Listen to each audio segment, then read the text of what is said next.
Exam ആണ്, ഒരു അക്ഷരം പഠിച്ചിട്ടില്ല. പഠിക്കാൻ പറഞ്ഞാൽ കേൾക്കുന്നുണ്ടാ? അതുമില്ല. മാത്സ് ആണ്, മൾട്ടിപ്ലിക്കേഷൻ ആണ്, എല്ലാം ചെയ്യ്. ഇതിരുന്ന് ഓരോന്നോരോന്ന് ചെയ്യ്. എന്താണ്? എനിക്കിത് കിട്ടണില്ല. നിന്നോട് പഠിക്കാനല്ലേ പറഞ്ഞ്? പഠിച്ചാലല്ലേ കിട്ടുള്ളൂ. കിട്ടണില്ല. എടാ, ഞാനിവിടെ ഒരു കാര്യം ചെയ്തോണ്ടിരിക്കുന്നത് നീ കണ്ടില്ലേ? അവിടെ ഇരുന്ന് പഠിക്കാൻ പറയുമ്പോ പഠിക്കൂല. നീ എന്താ എന്റെ മുഖത്ത് നോക്കിയിരിക്കണ സ്വത്തോ? അതിൽ നോക്കി ചെയ്യേ.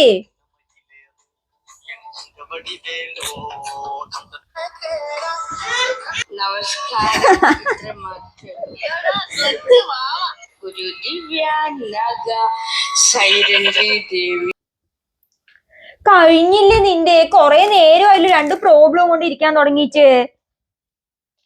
ഇതെന്താടാ അത്? ചെയ്തതൊക്കെ തെറ്റാണ്. എത്രയാ നിന്നെ പഠിപ്പിക്കുക?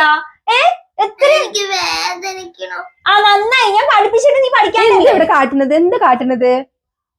ചേച്ചി, നീ വെറുതെ ഇവിടെ സപ്പോർട്ട് ചെയ്യണ്ട. അത് എല്ലാം തെറ്റാണ്. എത്രയാ പറഞ്ഞു കൊടുക്കണേ? നോക്ക്, ഒന്നും ശരിയാക്കിയിട്ടില്ല. ശരിയാവില്ല. ഞാൻ കുറെ നേരം നോക്കിയിരിക്കുന്നു. നീ ഇങ്ങനെയാണ് അവിടെ വീട്ടിൽ പോയിട്ട് ഇങ്ങനെയാണ് കുട്ടീനെ പഠിപ്പിക്കുന്നത്? പിന്നെ എങ്ങനെ അവൾക്ക് എന്തെങ്കിലും അറിയാ? ഞാൻ എന്താ തെറ്റ് ചെയ്തത്? ഞാൻ പഠിപ്പിച്ചു കൊടുക്കല്ലേ ചെയ്തത്. അവള് ചെയ്യാനിരിക്കുന്നത് മാത്സ് പ്രോബ്ലം ആണ് ആണല്ലോ. നീ ഒരു 100 പ്രാവശ്യം അവള് ചോദിച്ചു നിന്നോട്, അമ്മ അത് കിട്ടണില്ല ഇത് പറഞ്ഞതാവണ്ട്. അത് അവൾക്ക് പറഞ്ഞു കൊടുക്കാൻ നോക്കും. നീ എന്ത് നോക്കിയിരിക്കുക? നീ ഫോൺ നോക്കിയിരിക്കായിരുന്നു അല്ലേ? നീ എന്തൊക്കെയാ പറയുന്നത്? അവള് പഠിക്കുന്നതും ഫോണും തമ്മിൽ എന്താ ബന്ധമുണ്ട്. കാരണം നീ അവളെ പഠിപ്പിക്കുന്നതിന്റെ ശ്രദ്ധ അതിലല്ല. സ്റ്റാറ്റസ് ഇട്ടത് ആൾക്കാർ കണ്ടോ? സ്റ്റോറി കറക്റ്റ് ആയിട്ട് ഇൻസ്റ്റാഗ്രാമിന്റെ ഉള്ളിൽ എത്തിയോ? ആരൊക്കെ പുതിയ സ്റ്റാറ്റസ് ഇട്ടു എന്നാണ് നീ നോക്കുന്നത്. അല്ലാതെ കുട്ടിക്ക് ഒരു കാര്യം കിട്ടാതിരിക്കുമ്പോ അത് ക്ലിയർ ചെയ്യാനല്ല. ആരെങ്കിലും അത്യാവശ്യ കാര്യത്തിന് ഫോൺ ചെയ്താൽ ശരി. എത്ര പ്രാവശ്യം ഞാൻ അവിടെ ഇരുന്ന് നോക്കായിരുന്നു. എത്ര പ്രാവശ്യമാണ് ഫോൺ ശ്രദ്ധിക്കുന്നത്?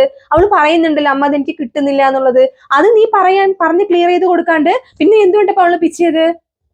ഒരു കാര്യം കുട്ടിക്ക് പറഞ്ഞ് വ്യക്തമായി പറഞ്ഞു കൊടുക്ക്.